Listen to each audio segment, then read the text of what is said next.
Hi guys, welcome back to the channel. FPL Consult here, and today we're gonna do the Game Week 14 team selection video. Now, I waited a while to do this video, and that's because there were a lot of decisions that had to be made. Even now still, I can't decide what team I want to select in Game Week 14, but I thought I'd let you guys know what it looks like at the moment. Right, so as usual in this team selection video, we're gonna go through how I did in Game Week 13 very quickly. We'll talk a little bit about my transfer plans, who I want to bring in, who I want to take out, and then take a look at the captaincy rubrics before deciding the final team for Game Week 14. So if you guys do enjoy this video, please give it a like and also subscribe as well if you are new around here. So Game Week 13, it went really well for me, right? Very quickly. I am up to 756k in the world right now, so really happy with that. The target is still the top 500k before the World Cup, so we are on course to hit that target. Now, I have had a back-to-back weeks of really massive green arrows, so I'm pretty happy with that, and this week it was a massive slice of luck. Now, I'm gonna be honest, this week Zuma having 15 points was a little bit of a lucky stroke, right? Apart from him, right, pretty much the rest of my team didn't do too much, right? If you take a look at the midfield, all blanks, right? Trippier, Cancelo also blanking, Costa up front also blanking. One of the good decisions I made still, right, was to captain HAALAND instead of Salah, right? Salah was a pretty hot captaincy option because he was playing Nottingham Forest, but thankfully I still captained HAALAND, and there was another point swing this week for those who did captain Salah, right? That he was a good captain option, right? But once again, the swing was pretty brutal, right? So HAALAND captainer still came up on top here, so I'm pretty happy with that. And in all honesty, right, it was really close, right? And for those of you who captain Salah, there was good logic behind that as well, right? And then I have Ward with 8 points, really happy with that. I think he's been keeping a good amount of clean sheets. And in the next game week he's playing Man City, right? So I don't think I'll be playing him, but he has done really well, right? 4 clean sheets out of 5 games. That's really awesome from a 4 mil keeper. And then there's Mitrovic lastly, who did score against Leeds as well, right? So I think this week was a pretty good week. In essence, a lot of blanks in the midfield, right? Zaha, Martinelli, Foden, Salah, players like Bowen as well also blanking, players like Trossard being a troll and scoring against Man City when most of us just took him out, right? And also Maddison, who a lot of people transferred out when he got a yellow card during the blank Game Week 12, right? Took him out then, right? And come Game Week 13 when he's playing now, he kind of scored against Wolves, right? So that's just FPL, and that's just how the game is sometimes, right? We will have to take it in our stride, right? But for this week, I think I'm very happy that Zuma got 15 points, right? So that's really what did it for me, and I got 67 points for the week. The average was 51 points, right? So obviously quite high above the average, and that's why I got the massive green arrow, right? So I'm sitting at 756k. I'm very happy with that. And let's now take a look at the Game Week 14 move and what I intend to do to try and break into the top 500k. So as it stands at the moment, I haven't made any transfers yet. There were a lot of moves that I'm toying with, and even now still, right, there are a lot of moves that I'm considering, but the most likely transfer move that I plan to do, right, is Gehi to White. Now, Gehi has Southampton at home in Game Week 13, and Ben White has Nottingham Forest at home. Now, comparing these two fixtures, obviously it's not that bad of a fixture for Crystal Palace as well, but if you ask me, I think Ben White is more certain to get the points. Now, on top of that, right, Gehi is also on 4 yellow cards, so he could very well just get a yellow card in the coming game weeks and then miss out on one of the games that I want to play him in the future game weeks. So I am thinking of someone who would be good for the next couple of game weeks, and that is Ben White, right? Yes, he has Chelsea away in Game Week 15, but Game Week 16 he has Wolves as well. So I could just bench him in Game Week 15 if I don't want to play him against Chelsea, right? So this is one of the transfer moves, but one of the things that is pushing me slightly away from doing this and just rolling the transfer instead, right, is because Gehi Southampton at home is not too bad of a fixture, and if he does keep a clean sheet there, I kind of waste this free transfer, right? So I am thinking of possibly rolling the transfer as well and making 2 transfers in game week 15 to attack the last 2 game weeks.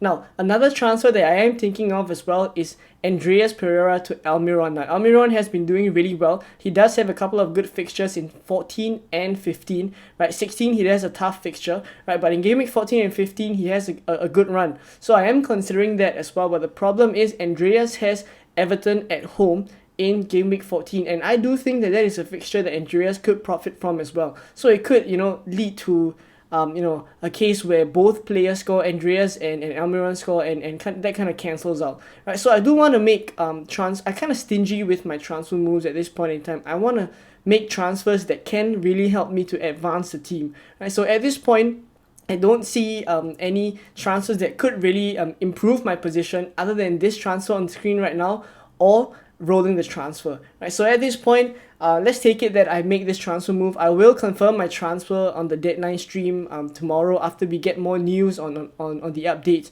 right? There is news that Haaland is injured as well, right? Cancelo is a little bit fatigued. Foden is tired as well, right? So we'll take a look at the transfer at the news first before we make the transfers, right? But for now, let's take it that I make this transfer, and let's take a look at how the team would then look like.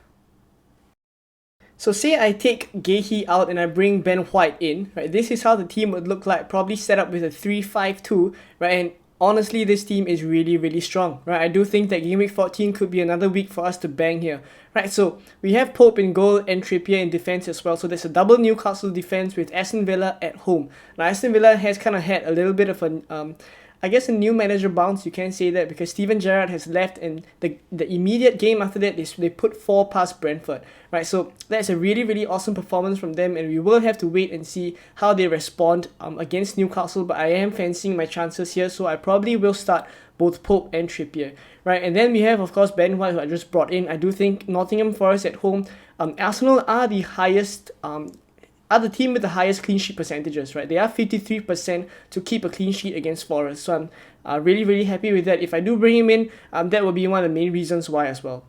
And then Cancelo, Leicester away, right? And then in the midfield, we're going to go 5 in midfield: Zaha, Martinelli, Foden, Salah, and Andreas. Now, all of them have really good fixtures, right? Southampton at home for Zaha, Nottingham Forest at home for Martinelli, Foden has Leicester away, right? Salah has Leeds at home, a possible captaincy option there, Salah, and then also Andreas with Everton at home, right? So all of them have decent fixtures, and I actually do think that it's time for them to return, right? They can't blank every single game week, because in game week 13, right, most of them blank, and I do think that they did have a couple of chances, right? If they were a little bit more clinical, they could have put them away, right? So we're hoping for some returns from the midfielders as well. And then up front, there's Haaland and Mitrovic. Now, Haaland is slightly injured. He has a knock, right? Has a little bit of a fever as well. So Pep was being cautious with him. But there were some clips circulating around Twitter as to, Haaland walking around with a limp after the match and things like that. So we will have to take a look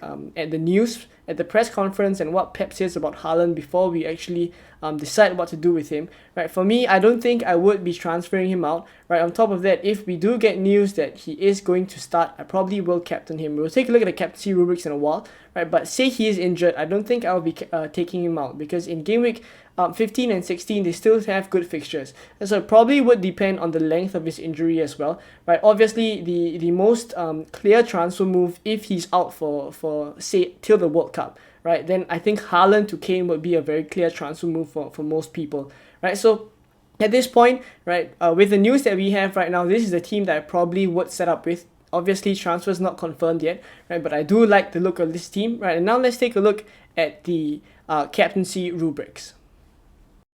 So taking a look at the game week 14 captaincy rubrics, there are loads of options this week, and that's because all the big teams have good fixtures, right? Man City have Leicester, Liverpool have Leeds, Tottenham has Bournemouth, and also there are decent fixtures for Fulham and Newcastle. And let's not forget as well, Arsenal against Nottingham Forest being one of the best fixtures to target for game week 14 as well. So there's so many options this week, and all of them are ranked in this rubric here, right? So as we can see, Haaland once again comes out on top. Now, do note as well, he is still yellow flagged, he is still injured, right? So we will have to wait for the press conferences to decide who we want to captain, right? But something interesting as well is that Darwin comes up really close behind him at 77, with a score of 77 as well.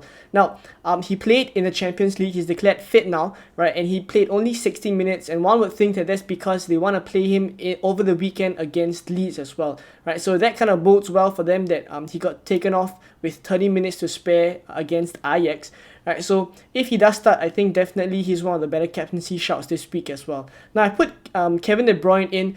Also because with Haaland yellow flagged, I think it is important we consider some other Man City assets to captain as well. And obviously, De Bruyne, once I put him in, he comes out really high as well, right?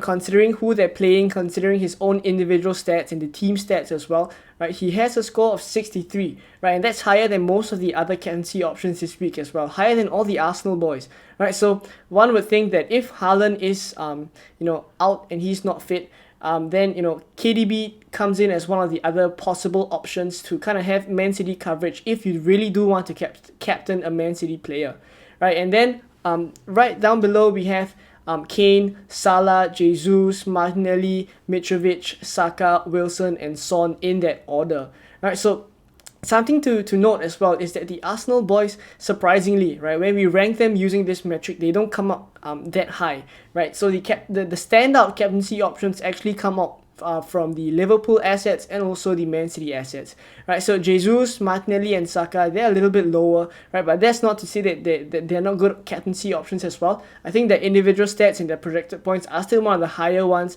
and also in terms of Arsenal scoring a goal, and also each of these individual players scoring a goal, right? They all have very, very good numbers as well, right? So Jesus, Martinelli, and Saka, that would be the order for this metric, right? And then there's Mitrovic, who comes in right in between Martinelli and Saka. He plays Everton, right? So Mitrovic, he has been ticking along, right? He has been scoring pretty much almost every other game week. Of course, not in the ones that he's been injured, but even since he's come back, right, he's already scored 2 goals, right? So I do think that he's definitely in for a shout, especially because they're playing at home, right, against Everton, right? So lastly, we have Wilson, right, and Wilson is pretty low down the metric, right, together with Son, right, and that's because the individual performances haven't been outstanding when we compare to the rest of these players, right? These are really the elite players currently in the Premier League with really, really good numbers, right? So yes, Wilson is a decent shout, right? Son is also a decent shout, but when we compare among all these other captaincy options, I would say that I probably captain someone higher up this rubric than maybe Wilson and Son. Right, so there we go. There we have the best field captaincy options: Haaland, Darwin, and KDB coming up in first, second, and third respectively.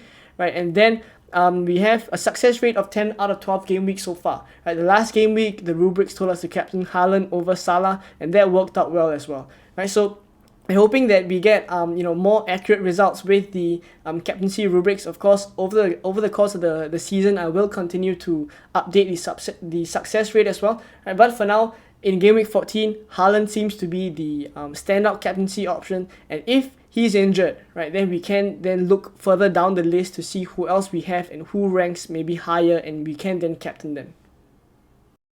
So for now, I'm going to put the captain's armband on Haaland and the vice-captain's armband on Salah, but of course, we're going to wait for Pep's quotes during the press conferences to see if we should change that, and also maybe if he's out until the World Cup, then we probably will have to take him out as well.